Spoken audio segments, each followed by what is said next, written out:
prédio público deve ser um espaço que convide as pessoas a visitá-lo. A Câmara Municipal, a Prefeitura de São Paulo, a Assembleia Legislativa, devem ser espaços que convidem o povo a conhecê-los.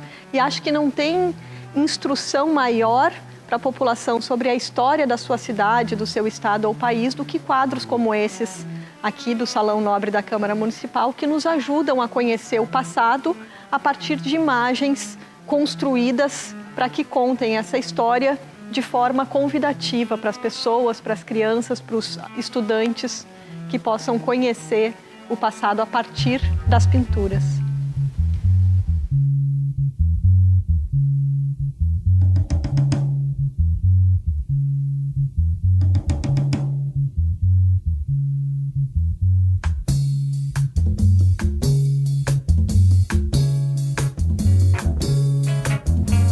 E a importância de estarem à disposição do público é para que a gente não esqueça dessa história.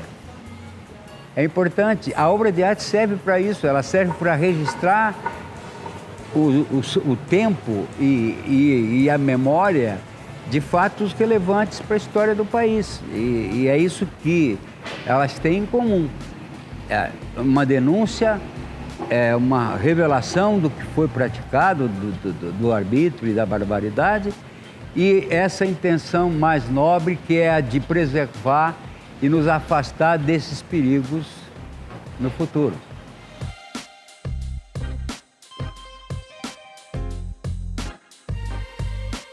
O mais interessante do contraste que esse Salão da Câmara nos oferece é poder pensar como a mesma história pode ser contada, os mesmos personagens aparecem de formas tão diferentes nos diferentes momentos da arte.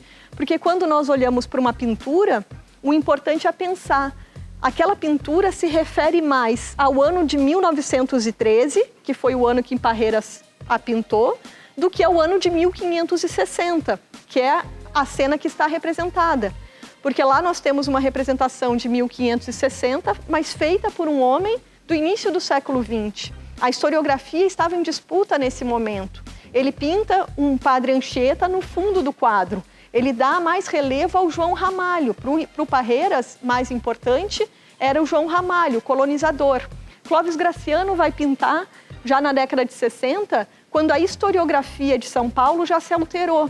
Já tem uma relevância maior no Padre Anchieta, que não por acaso ocupa o centro do quadro. Se ele estava no plano de fundo do quadro de Parreiras, em Graciano ele ocupa o centro do quadro.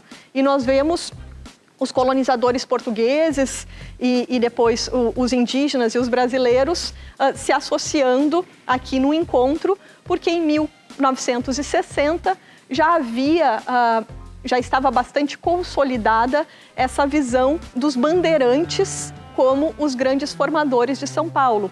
As pinturas precisam ser entendidas mais pelo momento em que foram feitas do que pelo que elas representam, porque é o pintor quem conta aquela história. Então, quem é esse pintor? O que ele está nos dizendo? Esse é o tipo de pergunta que nós temos que fazer quando nós vemos uma pintura de história. Sempre pensar o que ele está me contando. Por que esse personagem está mais afastado do centro do que o outro? Como é que está representada a cor da pele dele? Ele é branco mesmo? Ele é negro? Os indígenas do Parreiras têm uma pele rosa, uma pele completamente rosada, são mais brancos do que os jesuítas. O que o pintor quis dizer com isso? Por que os indígenas são tão brancos? Talvez numa representação da pureza das crianças, são também as únicas crianças na pintura. Então, quer dizer, a arte nos provoca muitas coisas. A gente tem que procurar menos respostas nas pinturas e mais perguntas.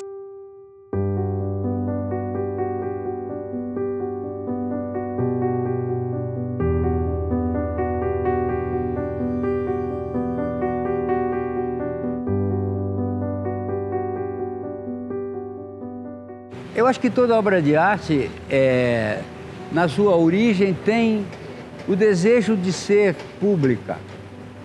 Ela nasce para isso. Nenhum artista faz uma obra para que ela fique confinada ou apenas à disposição de um grupo muito pequeno de pessoas. Toda obra toda obra de arte nasce para ser pública, para ser dos outros. Acho que o artista tem isso como objetivo, como ideal, né? Todas elas.